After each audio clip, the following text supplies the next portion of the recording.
Hello दोस्तों, कल पिछली वाली वीडियो में हमने आपको बताया था द्रौपदी स्वयंवर के बारे में। आज हम जानेंगे इंद्रप्रस्थ की स्थापना के बारे में। तो चलिए वीडियो को शुरू करते हैं। द्रौपदी स्वयंवर के पहले विदुर को छोड़कर सभी पांडवों को मृत समझने लगे और इस कारण धृतराष्ट्र ने इस कारण शकुनी के कहने पर दुर्योधन को युवराज बना दिया। द्रौपदी स्वयंवर के तत्पश्चात दुर्योधन आदि को पांडवों के जीवित होने का पता चला।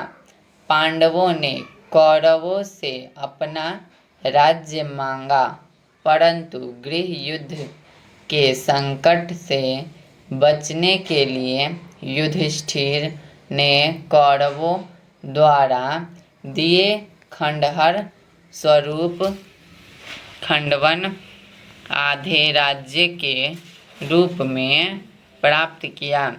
पांडवों की पांचाल राजा द्रुपद की पुत्री द्रौपदी से विवाह उपरांत मित्रता के बाद वे काफ़ी शक्तिशाली हो गए थे। तब हस्तिनापुर के महाराज धृतराष्ट्र ने उन्हें राज्य में बुलाया। धृतराष्ट्र ने युधिष्ठिर को संबोधित करते हुए कहा, हे कुंती पुत्र, अपने भ्राताओं के संग जो मैं कहता हूँ सुनो। तुम खांडवप्रस्थ के वन को हटाकर अपने लिए एक शहर का निर्माण करो, जिससे कि तुमने और मेरे पुत्रों में कोई अंतर ना रहे। यदि तुम अपने स्थान में रहोगे तो तुमको कोई भी क्षति नहीं पहुंचा पाएगा। पार्थ द्वारा रक्षित तुम खांडवप्रस्थ में निवास करो और आधा राज्य भोगो। धृतराष्ट्र के कथा अनुसार पांडवों के हस्तिनापुर से प्रस्थान किया। आधे राज्य के आश्वासन के साथ उन्होंने खांडव प्रस्थान के वनों को हटा दिया। उसके उपरांत पांडवों ने श्री कृष्ण के साथ मैं दानव की सहायता करने से उस शहर का सौंदर्यीकरण किया। वह शहर एक द्वितीय स्वर्ग के समान हो गया। उसके बाद सभी महारथियों व राज्यों के प्रतिनिधियों की उपस्थिति में वहाँ श्री कृष्ण द्वैपायन व्यास के सानिध्य में एक महान यज्ञ और गृह प्रवेश अनुष्ठान का आयोजन किया।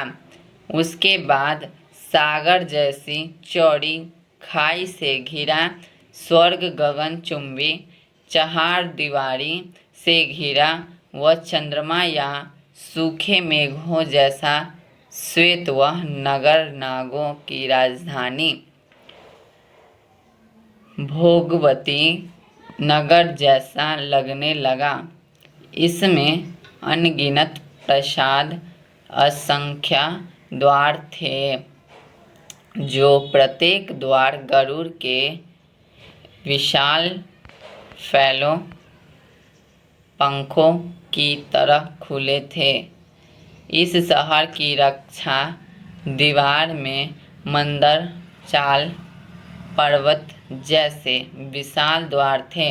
इस शस्त्रों से सुसज्जित सुरक्षित नगरी को दुश्मनों का एक वाहन भी खरोंच तक नहीं सकता था। उसकी दीवारों पर तोपें और शतघिनियाँ रखी थी, जैसे दुमही सांप होते हैं।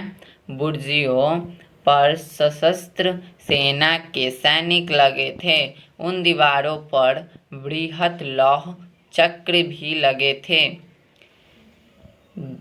यहाँ की सड़कें चौड़ी और साफ थी। उन पर दुर्घटना का कोई भय नहीं था। भव्य महलों, अट्टालिकाओं और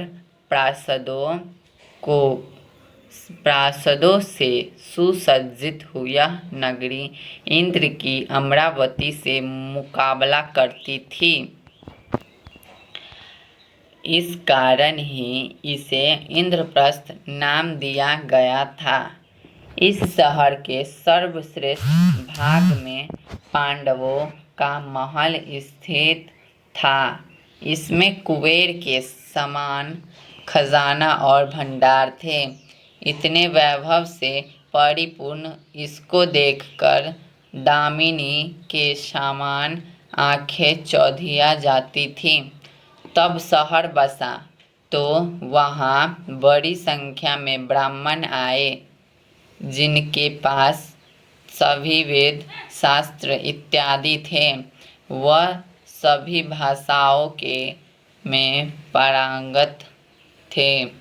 यहाँ सभी दिशाओं से बहुत से व्यापारीगण पधारे। उन्हें यहाँ व्यापार कर धन संपत्ति मिलने की आशाएं थी। बहुत से कारीगर वर्ण के लोग भी यहाँ आकर बस गए। इस शहर को घेरे हुए कई सुंदर उद्यान थे, जिनमें असंख्य प्रजातियों के फल और फूल इत्यादि लगे थे। इनमें आम्र, अमरतक, कदम्ब, अशोक, चंपक, पुनग, नाग, लकुचा, पनास, सालस और तालस के वृक्ष थे। तमाल, बकुल और केतकी के महकते पेड़ थे। सुंदर और पुष्पित अमलक, जिनकी शाखाएं फूलों से लदी होने के कारण झुकी रहती थी। लोध्र और सुंदर अंकोल वृक्ष भी थे। जम्बू, पाटल, कुंजक, अतिमुक्ता, करविवश, पराजित और ढेरों अन्य प्रकार के पेड़ पौधे लगे थे।